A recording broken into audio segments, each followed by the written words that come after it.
বাংলাদেশ ও ভারতের মধ্যকার কূটনৈতিক সম্পর্ক ক্রমেই উত্তপ্ত হয়ে উঠছে। ভালুকার দীপু চন্দ্র দাসকে হত্যার ঘটনাকে কেন্দ্র করে ফুঁসে উঠেছে ত্রিপুরা ও কলকাতা। ত্রিপুরা ও কলকাতায় বাংলাদেশের সহকারী হাইকমিশন এবং উপদূতাবাসের সামনে ভারতের কয়েকটি কট্টরপন্থী সংগঠনের বিক্ষোভের পর এবার সরাসরি দিল্লিতেও হুমকির ঘটনা ঘটেছে। পাশাপাশি দাহ করা হয়েছে ডক্টর মোহাম্মদ ইউনূসের কুশপুত্তলিকা। শনিবার রাতে দিল্লিতে বাংলাদেশ হাইকমিশনের সামনে বিক্ষোভকারীরা বাংলাদেশের হাইকমিশনার রিয়াজ হামিদুল্লাহকে হত্যার হুমকি দেন বলে অভিযোগ উঠেছে। একই সময়ে দিল্লি বিশ্ববিদ্যালয়ে বাংলাদেশের অন্তর্বর্তী সরকারের প্রধান উপদেষ্টা ডক্টর মোহাম্মদ ইউনূসের কুশপুত্তলিকা দাহ করা হয়।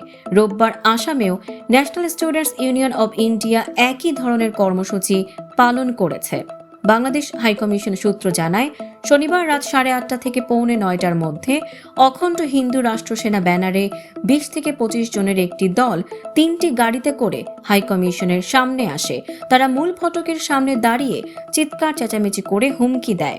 প্রেস মিনিস্টার ফয়সাল মাহমুদ জানান, ওই ব্যক্তিরা কোনো শারীরিক হামলা বা ভাঙচুর না করলেও ওখানে হিন্দু মারা হলে এখানে সবাইকে মেরে ফেলবো এমন উস্কানিমূলক মন্তব্য করেন।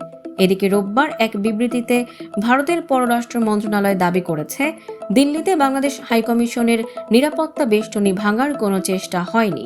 তারা জানায়, বিক্ষোভকারীরা কিছু স্লোগান দেওয়ার পর পুলিশ দ্রুত পরিস্থিতি নিয়ন্ত্রণে আনে।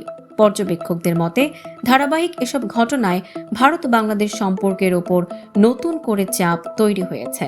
দর্শক, সাম্প্রতিক ও চমকপ্রদ সব খবর পেতে ফলো করুন আমাদের ফেসবুক পেজ CB24 টিভি এবং সাবস্ক্রাইব করুন ইউটিউব চ্যানেল CB24 অফিসিয়াল।